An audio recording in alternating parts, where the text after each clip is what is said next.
The Chimera, by Nathaniel Hawthorne. Upward along the steep and wooded hillside went Eustace Bright and his companions. The trees were not yet in full leaf, but had budded forth sufficiently to throw an airy shadow while the sunshine filled them with green light. There were moss-grown rocks half hidden among the old, brown, fallen leaves. There were rotten tree trunks lying at full length where they had long ago fallen. There were decayed boughs that had been shaken down by the wintry gales, and were scattered everywhere about. But still, though these things looked so aged, the aspect of the wood was that of newest life, for whichever way you turned your eyes, something fresh and green was springing forth, so as to be ready for the summer. At last, the young people reached the upper verge of the wood, and found themselves almost at the summit of the hill. It was not a peak, nor a great round ball, but a pretty wide plain or table-land, with a house and barn upon it at some distance.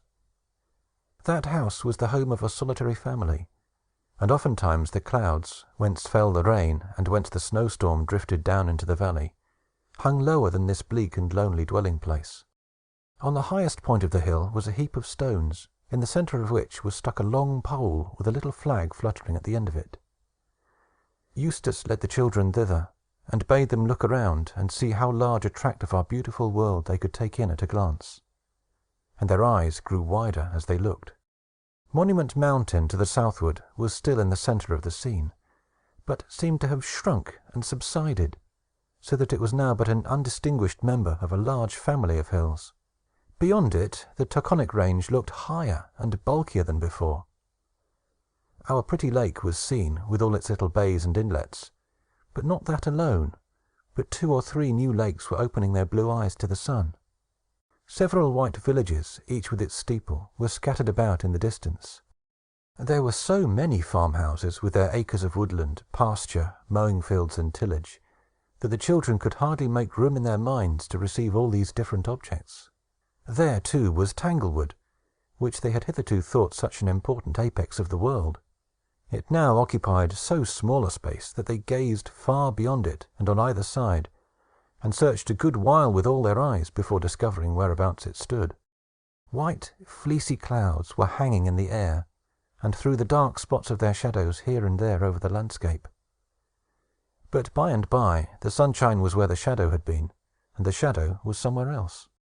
Far to the westward was a range of blue mountains, which Eustace Bright told the children were the Catskills. Among those misty hills, he said, was a spot where some old Dutchmen were playing an everlasting game of ninepins, and where an idle fellow, whose name was Rip Van Winkle, had fallen asleep and slept 20 years at a stretch. The children eagerly besought Eustace to tell them all about this wonderful affair, but the student replied that the story had been told once already, and better than it ever could be told again, and that nobody would have a right to alter a word of it until it should have grown as old as the Gorgon's head and the 3 golden apples, and the rest of those miraculous legends.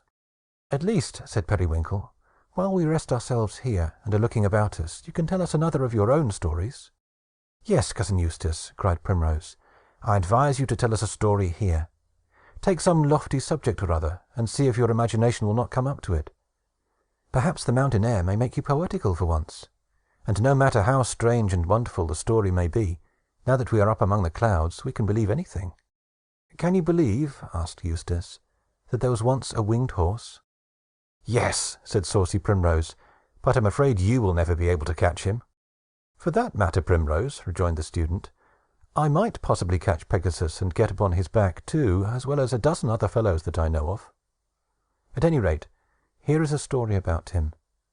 And of all places in the world, it ought certainly to be told upon a mountain top." So, sitting on a pile of stones, while the children clustered themselves at its base, Eustace fixed his eyes on a white cloud that was sailing by, and began as follows. The Chimera. Once, in the old, old times, for all the strange things which I tell you about happened long before anybody can remember, a fountain gushed out of a hillside in the marvelous land of Greece. And, for aught I know, after so many thousand years, it is still gushing out of the very self-same spot. At any rate, there was the pleasant fountain, welling freshly forth and sparkling down the hillside in the golden sunset, when a handsome young man named Bellerophon drew near its margin. In his hand he held a bridle, studded with brilliant gems, and adorned with a golden bit. Seeing an old man, and another of middle age, and a little boy near the fountain, and likewise a maiden who was dipping up some of the water in a pitcher, he paused, and begged that he might refresh himself with a draught. "This is very delicious water," he said to the maiden, as he rinsed and filled her pitcher after drinking out of it. "Will you be kind enough to tell me whether the fountain has any name?" "Yes, it is called the Fountain of Pirene," answered the maiden. And then she added, "My grandmother has told me that this clear fountain was once a beautiful woman. And when her son was killed by the arrows of the huntress Diana, she melted all away into tears. And so the water, which you find so cool and sweet, is the sorrow of that poor mother's heart." "I should not have dreamed," observed the young stranger, "that so clear a wellspring, with its gush and gurgle, and its cheery dance out of the shade into the sunlight, had so much as one teardrop in its bosom. And this, then, is Pirene?" "I thank you, pretty maiden, for telling me its name. I have come from a far-away country to find this very spot." A middle-aged country fellow (he had driven his cow to drink out of the spring) stared hard at young Bellerophon, and at the handsome bridle which he carried in his hand. "The watercourses must be getting low, friend, in your part of the world," remarked he, "if you come so far only to find the Fountain of Pirene. But, pray, have you lost a horse? I see you carry the bridle in your hand, and a very pretty one it is, with that double row of bright stones upon it. If the horse was as fine as the bridle, you are much to be pitied for losing him." "I have lost no horse," said Bellerophon, with a smile, "but I happen to be seeking a very famous one, which, as wise people have informed me, must be found hereabouts, if anywhere. Do you know whether the winged horse Pegasus still haunts the Fountain of Pirene, as he used to do in your forefathers' days?" But then the country fellow laughed. "Some of you, my little friends, have probably heard that this Pegasus was a snow-white steed with beautiful silvery wings, who spent most of his time on the summit of Mount Helicon. He was as wild and as swift and as buoyant in his flight through the air as any eagle that ever soared into the clouds. There was nothing else like him in the world. He had no mate, he never had been backed or bridled by a master, and, for many a long year, he led a solitary and a happy life. Oh, how fine a thing it is to be a winged horse! Sleeping at night, as he did, on a lofty mountain top, and passing the greater part of the day in the air, Pegasus seemed hardly to be a creature of the earth. Whenever he was seen, up very high above people's heads, with the sunshine on his silvery wings, you would have thought that he belonged to the sky, and that, skimming a little too low, he had got astray among our mists and vapors, and was seeking his way back again. It was very pretty to behold him plunge into the fleecy bosom of a bright cloud, and be lost in it for a moment or two, and then break forth from the other side. Or, in a sullen rainstorm, when there was a gray pavement of clouds over the whole sky, it would sometimes happen that the winged horse descended right through it, and the glad light of the upper region would gleam after him. In another instant, it is true, both Pegasus and the pleasant light would be gone away together. But any one that was fortunate enough to see this wondrous spectacle felt cheerful the whole day afterwards, and as much longer as the storm lasted. In the summer-time, and in the beautifulest of weather, Pegasus often alighted on the solid earth, and, closing his silvery wings, would gallop over hill and dale for pastime, as fleetly as the wind. Oftener than in any other place, he had been seen near the Fountain of Pirene, drinking the delicious water, or rolling himself upon the soft grass of the margin. Sometimes, too, but Pegasus was very dainty in his food, he would crop a few of the clover blossoms that happened to be sweetest. To the Fountain of Pirene, therefore, people's great-grandfathers had been in the habit of going, as long as they were youthful and retained their faith in winged horses, in hopes of getting a glimpse at the beautiful Pegasus. But of late years he had been very seldom seen.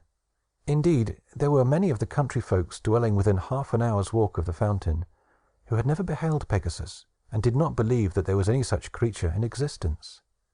The country fellow to whom Bellerophon was speaking chanced to be one of those incredulous persons, and that was the reason why he laughed. "Pegasus, indeed!" cried he, turning up his nose as high as such a flat nose could be turned up. "Pegasus, indeed! A winged horse, truly! Why, friend, are you in your senses? Of what use would wings be to a horse? Could he drag the plough so well, think you? To be sure, there might be a little saving in the expense of shoes, But then, how would a man like to see his horse flying out of the stable window? Yes, or whisking up above the clouds when he only wanted to ride to mill? No, no, I do not believe in Pegasus. There never was such a ridiculous kind of horsefowl made." "I have some reason to think otherwise," said Bellerophon quietly.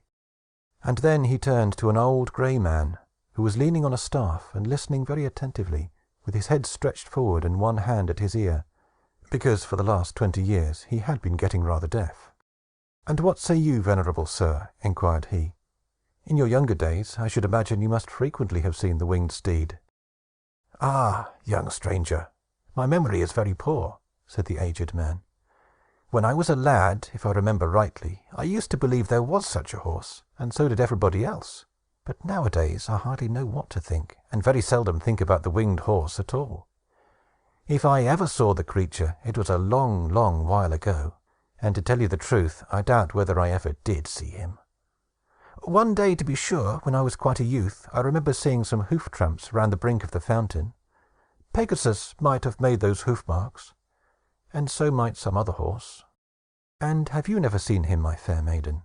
asked Bellerophon of the girl, who stood with a pitcher on her head while this talk went on. "You certainly could see Pegasus, if anybody can, for your eyes are very bright." "Once I thought I saw him," replied the maiden, with a smile and a blush. "It was either Pegasus or a large white bird, a great way up in the air. And one other time, as I was coming to the fountain with my pitcher, I heard a neigh. Oh, such a brisk and melodious neigh as that was! My very heart leapt with delight at the sound. But it startled me, nevertheless, so that I ran home without filling my pitcher. That was truly a pity," said Bellerophon. And he turned to the child, whom I mentioned at the beginning of the story, and who was gazing at him, as children are apt to gaze at strangers, with his rosy mouth wide open. "Well, my little fellow," cried Bellerophon, playfully pulling one of his curls, "I suppose you have often seen the winged horse?" "That I have," answered the child, very readily. "I saw him yesterday, and many times before." "You are a fine little man," said Bellerophon, drawing the child closer to him. "Come, tell me all about it." "Why," replied the child, "I often come here to sail little boats in the fountain, and gather pretty pebbles out of its basin. And sometimes, when I look down into the water, I see the image of the winged horse in the picture of the sky that is there. I wish he would come down and take me on his back, and let me ride him up to the moon. But if I so much as stir to look at him, he flies far away out of sight." And Bellerophon put his faith in the child who had seen the image of Pegasus in the water, and in the maiden who had heard him neigh so melodiously, rather than in the middle-aged clown who believed only in cart-horses, or in the old man who had forgotten the beautiful things of his youth. Therefore he haunted about the fountain of Pirene for a great many days afterwards. He kept continually on the watch, looking upward at the sky, or else down into the water, hoping forever that he should see either the reflected image of the winged horse, or the marvelous reality. He held the bridle, with its bright gems and golden bit, always ready in his hand. The rustic people who dwelt in the neighborhood, and drove their cattle to the fountain to drink, would often laugh at poor Bellerophon, and sometimes take him pretty severely to task. They told him that an able-bodied young man like himself ought to have better business than to be wasting his time in such an idle pursuit. They offered to sell him a horse, if he wanted one, and when Bellerophon declined the purchase, they tried to drive a bargain with him for his fine bridle. Even the country boys thought him so very foolish that they used to have a great deal of sport about him, and were rude enough not to care a fig, although Bellerophon saw and heard it. One little urchin, for example, would play Pegasus, and cut the oddest imaginable capers by way of flying, while one of his schoolfellows would scamper after him, holding forth a twist of bulrushes, which was intended to represent Bellerophon's ornamental bridle. But the gentle child, who had seen the picture of Pegasus in the water, comforted the young stranger more than all the naughty boys could torment him. The dear little fellow, in his play hours, often sat down beside him, and without speaking a word, would look down into the fountain and up towards the sky, with so innocent a faith that Bellerophon could not help feeling encouraged. Now, you will, perhaps, wish to be told why it was that Bellerophon had undertaken to catch the winged horse. And we shall find no better opportunity to speak about the matter than while he is waiting for Pegasus to appear. If I were to relate the whole of Bellerophon's previous adventures, they might easily grow into a very long story. It will be quite enough to say that, in a certain country of Asia, a terrible monster called a Chimera had made its appearance, and was doing more mischief than could be talked about between now and sunset. According to the best accounts which I have been able to obtain, this Chimera was nearly, if not quite, the ugliest and most poisonous creature, and the strangest and unaccountablest, and the hardest to fight with, and the most difficult to run away from, that ever came out of the earth's inside. It had a tail like a boa constrictor. Its body was like, I do not care what. It had 3 separate heads, one of which was a lion's, the second a goat's, and the third an abominably great snake's.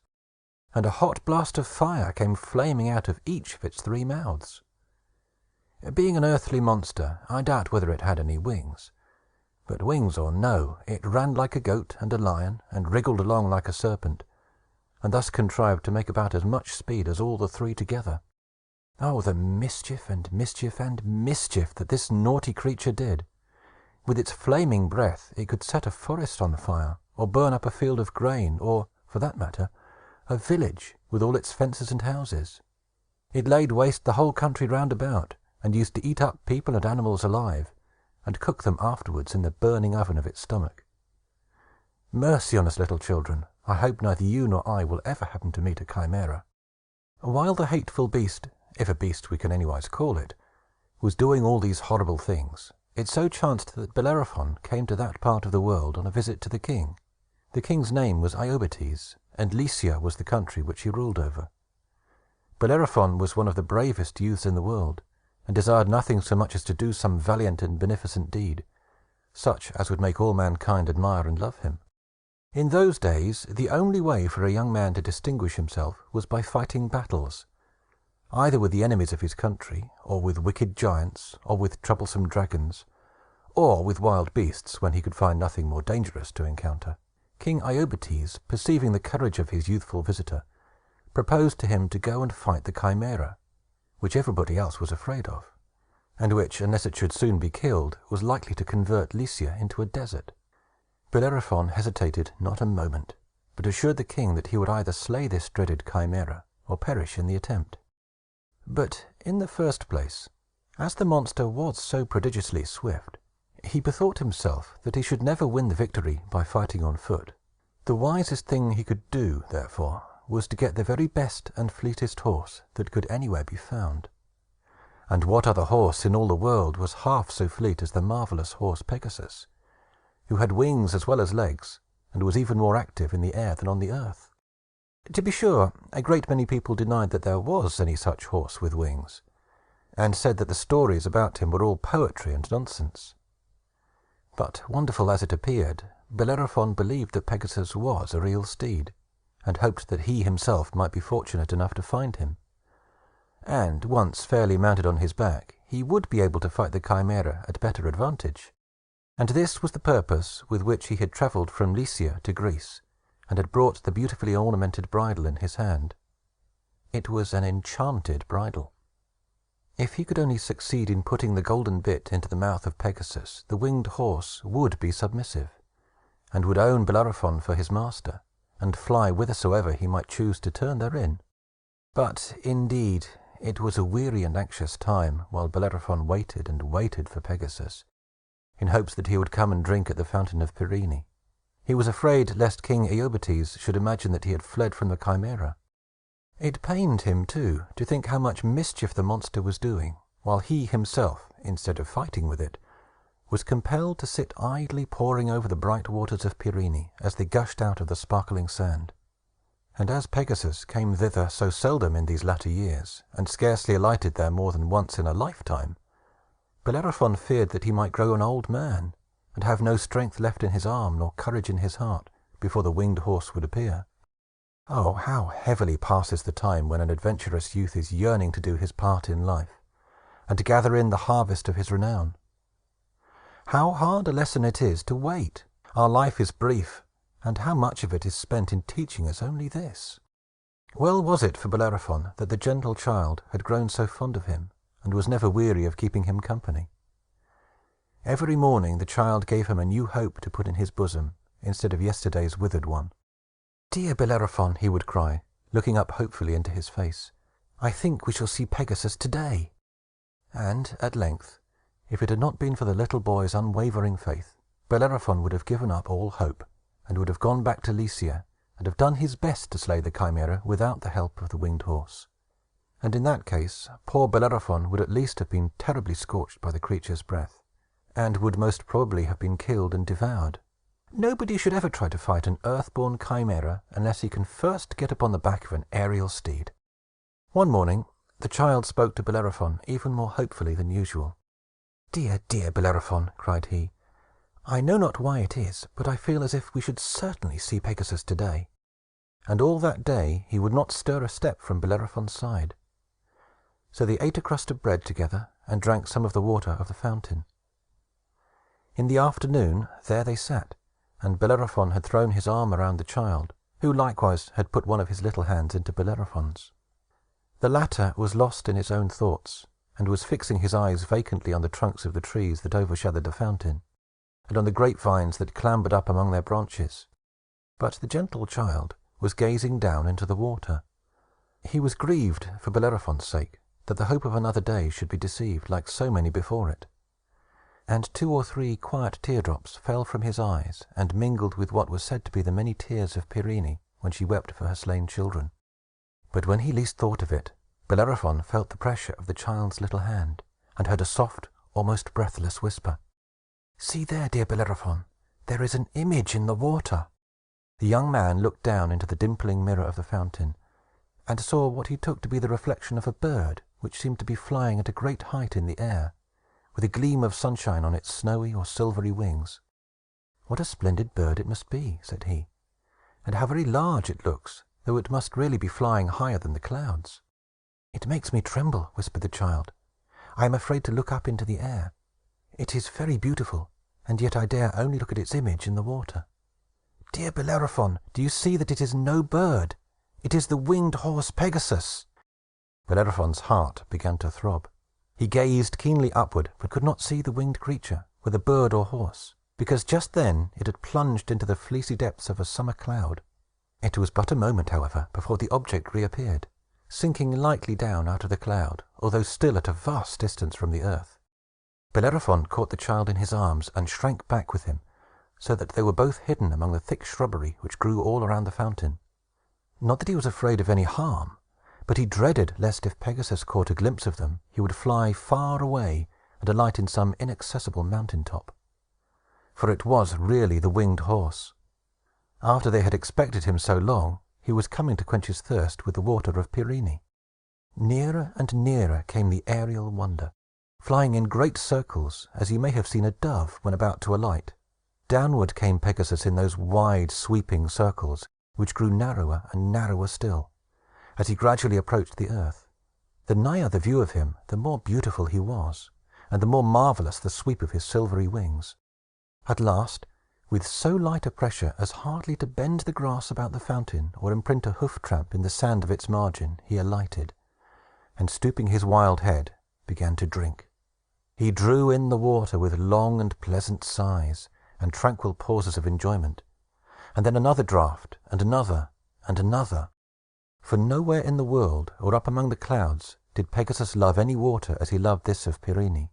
And when his thirst was slaked, he cropped a few of the honey blossoms of the clover, delicately tasting them, but not caring to make a hearty meal, because the herbage just beneath the clouds on the lofty sides of Mount Helicon suited his palate better than this ordinary grass. After thus drinking to his heart's content, and in his dainty fashion condescending to take a little food, the winged horse began to caper to and fro, and dance, as it were, out of mere idleness and sport. There never was a more playful creature made than this very Pegasus.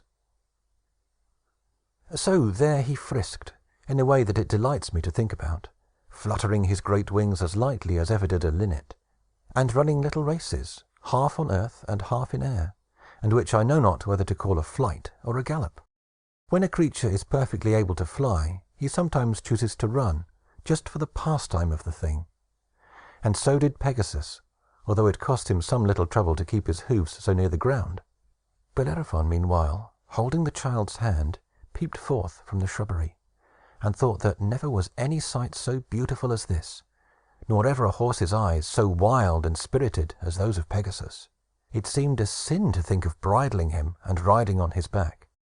Once or twice Pegasus stopped and snuffed the air, pricking up his ears, tossing his head, and turning it on all sides, as if he partly suspected some mischief or other. Seeing nothing, however, and hearing no sound, he soon began his antics again. At length, not that he was weary, but only idle and luxurious, Pegasus folded his wings and lay down on the soft green turf. But being too full of aerial life to remain quiet for many moments together, he soon rolled over on his back, with his 4 slender legs in the air. It was beautiful to see him, this one solitary creature, whose mate had never been created, but who needed no companion, and living a great many 100 years, was as happy as the centuries were long.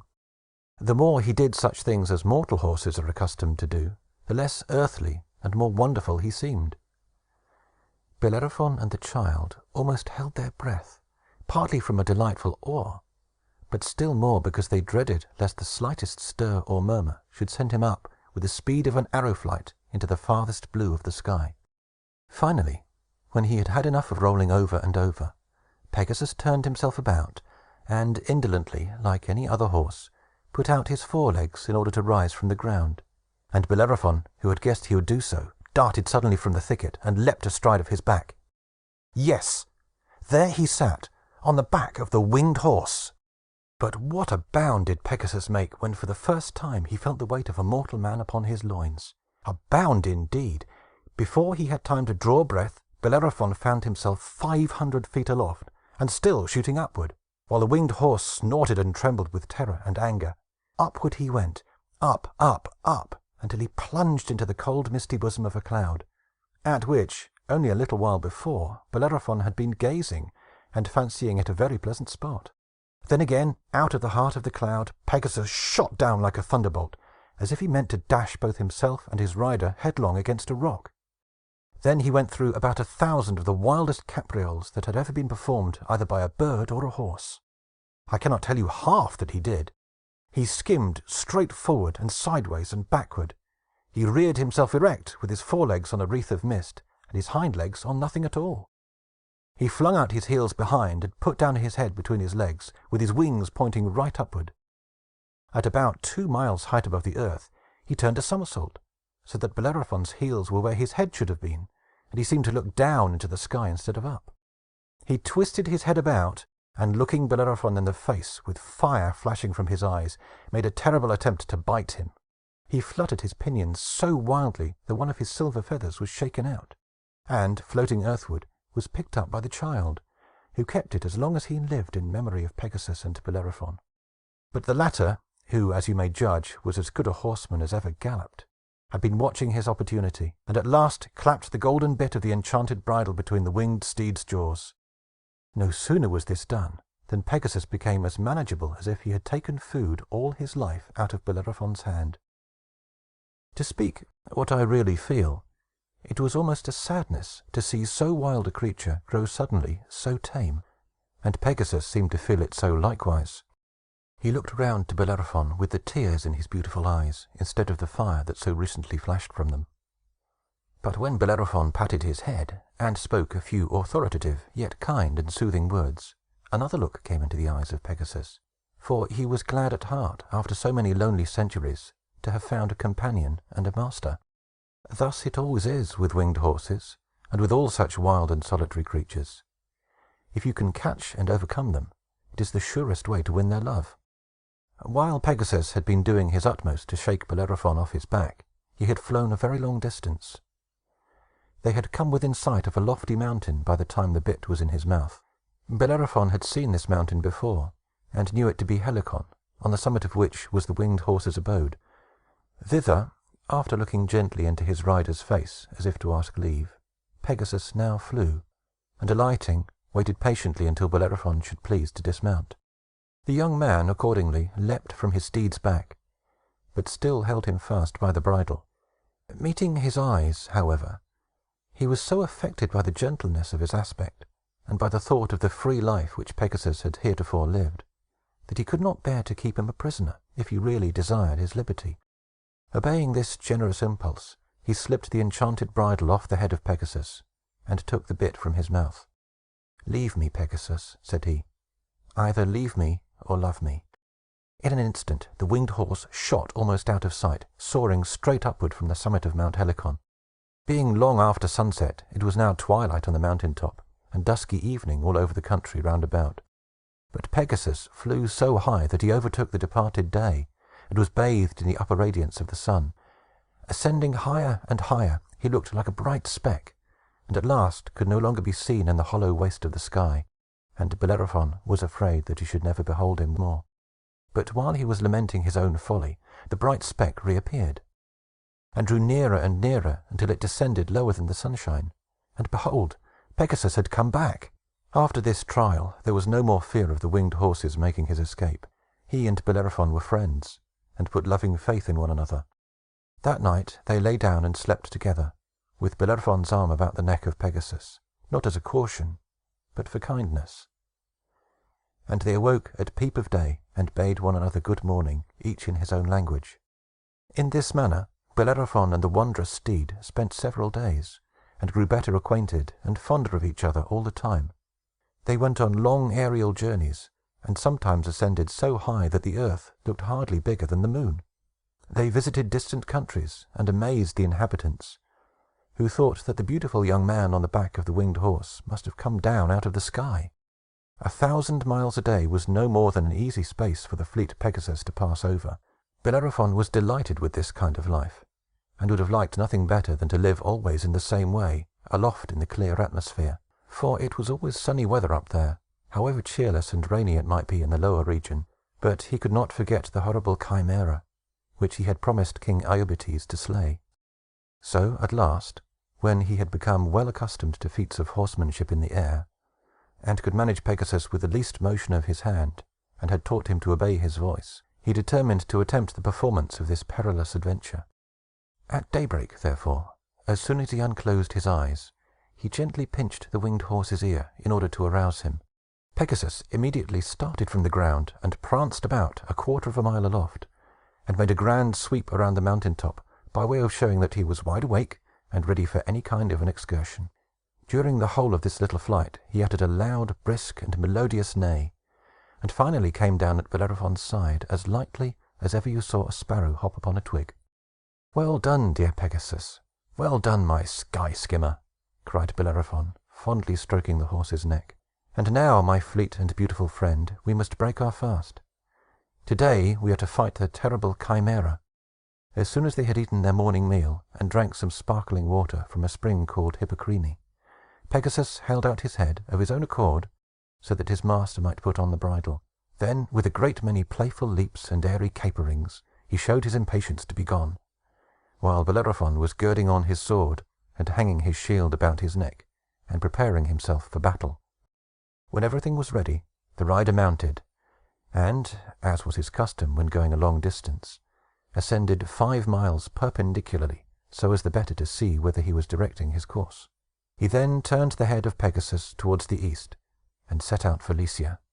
In their flight, they overtook an eagle, and came so nigh him before he could get out of their way, that Bellerophon might easily have caught him by the leg. Hastening onward at this rate, it was still early in the forenoon when they beheld the lofty mountains of Lycia, with their deep and shaggy valleys. If Bellerophon had been told truly, it was in one of those dismal valleys that the hideous Chimera had taken up its abode. Being now so near their journey's end, the winged horse gradually descended with his rider, and they took advantage of some clouds that were floating over the mountain tops, in order to conceal themselves. Hovering on the upper surface of a cloud, and peeping over its edge, Bellerophon had a pretty distinct view of the mountainous part of Lycia, and could look into all its shadowy vales at once. At first there appeared to be nothing remarkable. It was a wild, savage, and rocky tract of high and precipitous hills. In the more level part of the country, there were the ruins of houses that had been burnt, and, here and there, the carcasses of dead cattle strewn about the pastures where they had been feeding. "The Chimera must have done this mischief," thought Bellerophon. "But where can the monster be?" As I have already said, there was nothing remarkable to be detected, at first sight, in any of the valleys and dells that lay among the precipitous heights of the mountains. Nothing at all, unless, Indeed, it were 3 spires of black smoke, which issued from what seemed to be the mouth of a cavern, and clambered sullenly into the atmosphere. Before reaching the mountain top, these 3 black smoke wreaths mingled themselves into one. The cavern was almost directly beneath the winged horse and his rider, at the distance of about 1,000 feet. The smoke, as it crept heavily upward, had an ugly, sulphurous, stifling scent, which caused Pegasus to snort and Bellerophon to sneeze. So disagreeable was it to the marvelous steed, who was accustomed to breathe only the purest air, that he waved his wings and shot 1/2 a mile out of the range of this offensive vapor. But on looking behind him, Bellerophon saw something that induced him first to draw the bridle, and then to turn Pegasus about. He made a sign which the winged horse understood, and sunk slowly through the air, until his hoofs were scarcely more than a man's height above the rocky bottom of the valley. In front, as far off as you could throw a stone, was the cavern's mouth, with the 3 smoke wreaths oozing out of it. And what else did Bellerophon behold there?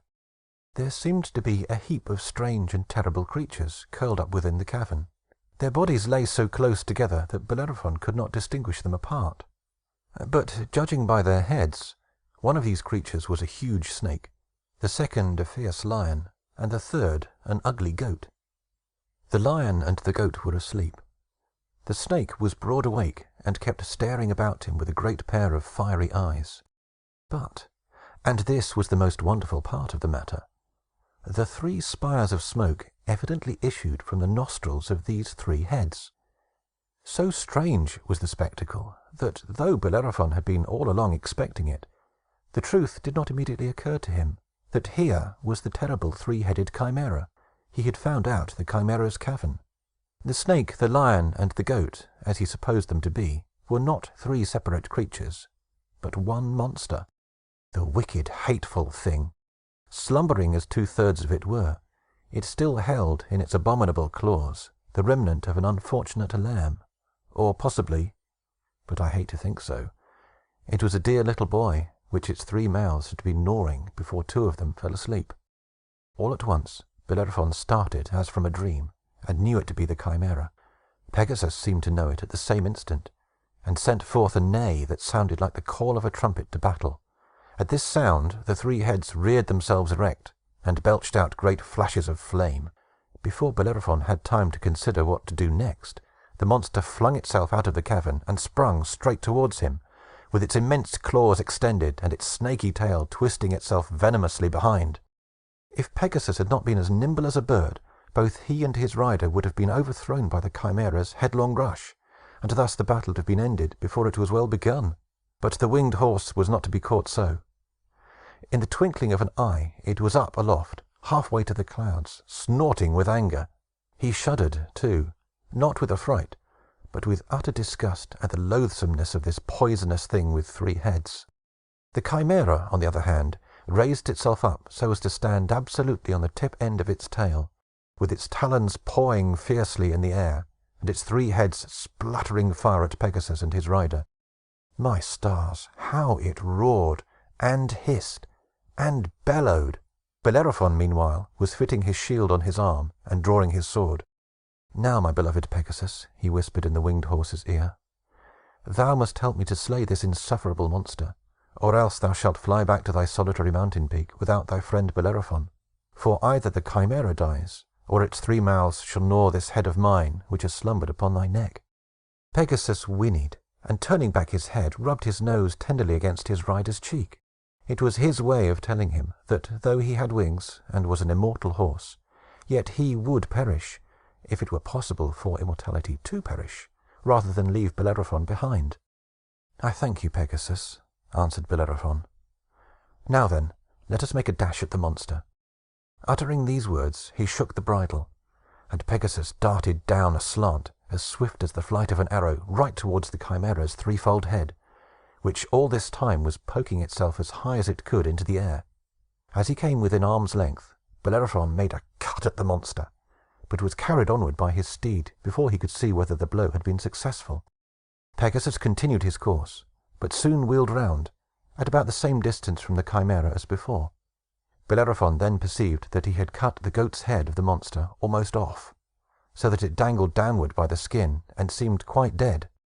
But to make amends, the snake's head and the lion's head had taken all the fierceness of the dead one into themselves, and spit flame and hissed and roared with a vast deal more fury than before. "Never mind, my brave Pegasus," cried Bellerophon. "With another stroke like that, we will stop either its hissing or its roaring." And again he shook the bridle. Dashing aslantwise as before, the winged horse made another arrow flight towards the Chimera, and Bellerophon aimed another downright stroke at one of the two remaining heads as he shot by. But this time neither he nor Pegasus escaped so well as at first. With one of its claws, the Chimera had given the young man a deep scratch in his shoulder, and had slightly damaged the left wing of the flying steed with the other. On his part, Bellerophon had mortally wounded the lion's head of the monster, insomuch that it now hung downward, with its fire almost extinguished, and sending out gasps of thick black smoke. The snake's head, however, which was the only one now left, was twice as fierce and venomous as ever before. It belched forth shoots of fire 500 yards long, and emitted hisses so loud, so harsh, and so ear-piercing, that King Iobates heard them 50 miles off, and trembled till the throne shook under him. "Well a day," thought the poor king, "the Chimera is certainly coming to devour me." Meanwhile, Pegasus had again paused in the air, and neighed angrily, while sparkles of pure crystal flame darted out of his eyes. How unlike the lurid fire of the Chimera! The aerial steed's spirit was all aroused, and so was that of Bellerophon. "Dost thou bleed, my immortal horse?" cried the young man, caring less for his own hurt than for the anguish of this glorious creature that ought never to have tasted pain. "The execrable Chimera shall pay for this mischief with his last head." Then he shook the bridle, shouted loudly, and guided Pegasus not aslantwise as before, but straight at the monster's hideous front. So rapid was the onset that it seemed but a dazzle and a flash before Bellerophon was at close grips with his enemy. The Chimera, by this time, after losing its second head, had got into a red-hot passion of pain and rampant rage. It so flounced about, half on earth and partly in the air, that it was impossible to say which element it rested upon. It opened its snake jaws to such an abominable width that Pegasus might almost, I was going to say, have flown right down its throat, wings outspread, rider and all. At their approach, it shot out a tremendous blast of its fiery breath, and enveloped Bellerophon and his steed in a perfect atmosphere of flame, singeing the wings of Pegasus, scorching off one whole side of the young man's golden ringlets, and making them both far hotter than was comfortable from head to foot. But that was nothing to what followed. When the airy rush of the winged horse had brought him within the distance of 100 yards, the Chimera gave a spring, and flung its huge, awkward, venomous, and utterly detestable carcass right upon poor Pegasus, clung round him with might and main, and tied up its snaky tail into a knot. Up flew the aerial steed, higher, higher, higher, above the mountain peaks, above the clouds, and almost out of sight of the solid earth. But still the earth-born monster kept its hold, and was borne upward along with the creature of light and air. Bellerophon, meanwhile, turning about, found himself face to face with the ugly grimness of the Chimera's visage, and could only avoid being scorched to death or bitten right in twain by holding up his shield.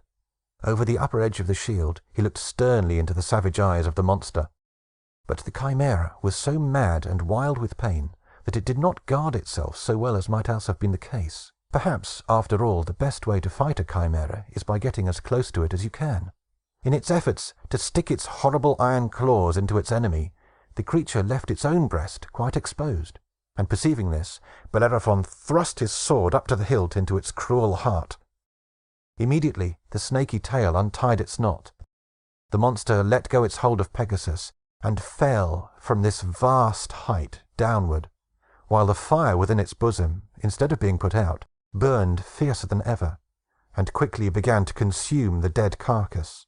Thus it fell out of the sky, all aflame, and it being nightfall before it reached the earth, was mistaken for a shooting star or a comet. But at early sunrise, some cottagers were going to their day's labor, and saw to their astonishment that several acres of ground were strewn with black ashes. In the middle of a field there was a heap of whitened bones, a great deal higher than a haystack. Nothing else was ever seen of the dreadful Chimera.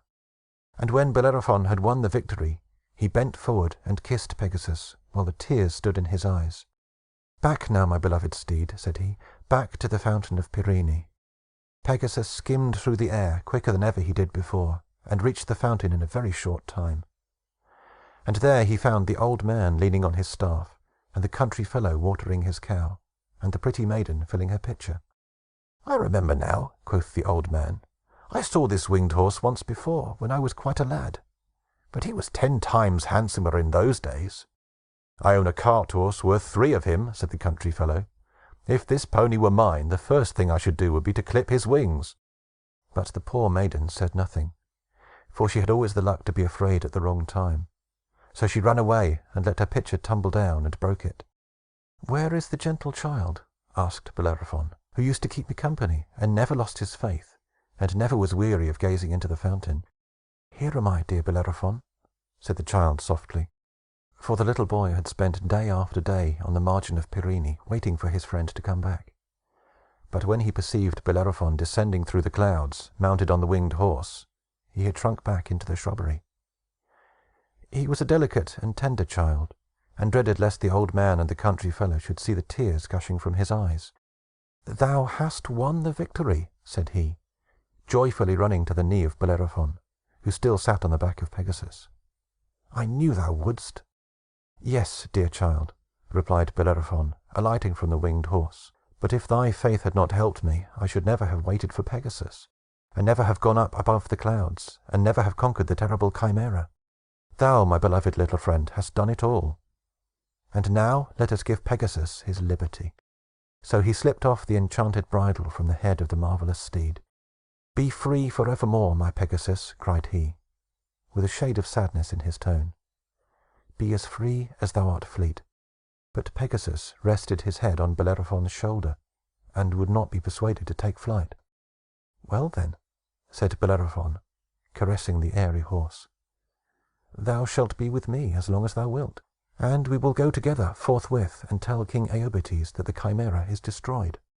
Then Bellerophon embraced the gentle child, and promised to come to him again, and departed. But in after years that child took higher flights upon the aerial steed than ever did Bellerophon, and achieved more honorable deeds than his friend's victory over the Chimera. For, gentle and tender as he was, he grew to be a mighty poet. Eustace Bright told the legend of Bellerophon with as much fervor and animation as if he had been really taking a gallop on a winged horse. At the conclusion, he was gratified to discern, by the glowing countenances of his auditors, how greatly they had been interested. All their eyes were dancing in their heads, except those of Primrose. In her eyes there were positively tears, for she was conscious of something in the legend which the rest of them were not yet old enough to feel. A child's story as it was, the student had contrived to breathe through it the ardor, the generous hope, and the imaginative enterprise of youth. "I forgive you now, Primrose," said he, "for all your ridicule of myself and my stories. One tear pays for a great deal of laughter." "Well, Mr. Bright," answered Primrose, wiping her eyes and giving him another of her mischievous smiles, "it certainly does elevate your ideas to get your head above the clouds. I advise you never to tell another story, unless it be, as at present, from the top of a mountain." "Or from the back of Pegasus," replied Eustace, laughing. "Don't you think that I succeeded pretty well in catching that wonderful pony?" "It was so like one of your madcap pranks," cried Primrose, clapping her hands. "I think I see you now on his back, 2 miles high, and with your head downward. It is well that you have not really an opportunity of trying your horsemanship on any wilder steed than our sober Davy, or Old 100. "For my part, I wish I had Pegasus here at this moment," said the student. "I would mount him forthwith, and gallop about the country within a circumference of a few miles, making literary calls on my brother authors. Dr. Dewey would be within my reach, at the foot of Taconic.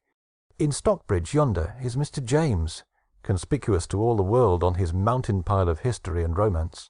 Longfellow, I believe, is not yet at the Oxbow, else the winged horse would neigh at the sight of him. But here in Lennox I should find our most truthful novelist, who has made the scenery and life of Berkshire all her own. On the hither side of Pittsfield sits Herman Melville, shaping out the gigantic conception of his white whale, while the gigantic shape of Greylock looms at him from his study window.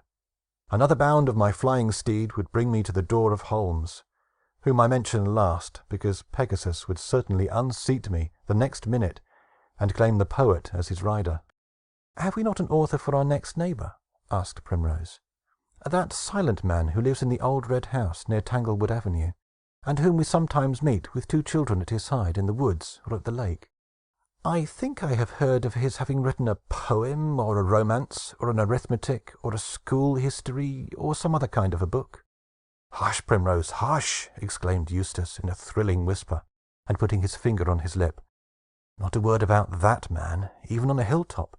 If our babble were to reach his ears, and happen not to please him, he has but to fling a quire or 2 of paper into the stove, and you, Primrose, and I, and Periwinkle, Sweetfern, Squash Blossom, Blue Eye, Huckleberry, Clover, Cowslip, Plantain, Milkweed, Dandelion, and Buttercup, yes, and wise Mr. Pringle, and his unfavorable criticisms of my legends, and poor Mrs. Pringle, too, would all turn to smoke and go whisking up the funnel. Our neighbour in the red house is a harmless sort of person enough, for aught I know, as concerns the rest of the world. But something whispers to me that he has a terrible power over ourselves, extending to nothing short of annihilation." "And would Tanglewood turn to smoke as well as we?" asked Periwinkle, quite appalled at the threatened destruction. "And what would become of Ben and Bruin?" "Tanglewood would remain," replied the student, "looking just as it does now, but occupied by an entirely different family. And Ben and Bruin would still be alive, and would make themselves very comfortable with the bones from the dinner-table, without ever thinking of the good times which they and we have had together." "What nonsense you are talking!" exclaimed Primrose. With idle chat of this kind, the party had already begun to descend the hill, and were now within the shadow of the woods. Primrose gathered some mountain laurel, the leaf of which, though of last year's growth, was still as verdant and elastic as if the frost and thaw had not alternately tried their force upon its texture. Of these twigs of laurel she twined a wreath, and took off the student's cap in order to place it on his brow. "Nobody else is likely to crown you for your stories," observed saucy Primrose, "so take this from me." "Do not be too sure," answered Eustace, looking really like a youthful poet with a laurel amongst his glossy curls, "that I shall not win other wreaths by these wonderful and admirable stories. I mean to spend all my leisure during the rest of the vacation, and throughout the summer term at college, in writing them out for the press. Mr. J.T. Fields, with whom I became acquainted when he was in Berkshire last summer, and who is a poet as well as a publisher, will see their uncommon merit at a glance. He will get them illustrated, I hope, by Billings, and will bring them before the world under the very best of auspices, through the eminent house of Ticknor and Company. In about 5 months from this moment, I make no doubt of being reckoned among the lights of the age." "Poor boy," said Primrose, half aside. "What a disappointment awaits him!" Descending a little lower, Bruin began to bark, and was answered by the graver bow-wow of the respectable Ben. They soon saw the good old dog, keeping careful watch over Dandelion, Sweetfern, Cowslip, and Squash Blossom. These little people, quite recovered from their fatigue, had set about gathering checkerberries, and now came clambering to meet their playfellows. Thus reunited, the whole party went down through Luther Butler's orchard, and made the best of their way home to Tanglewood. If you liked the video, put a like, subscribe to the channel, and click on the bell to not miss our new videos.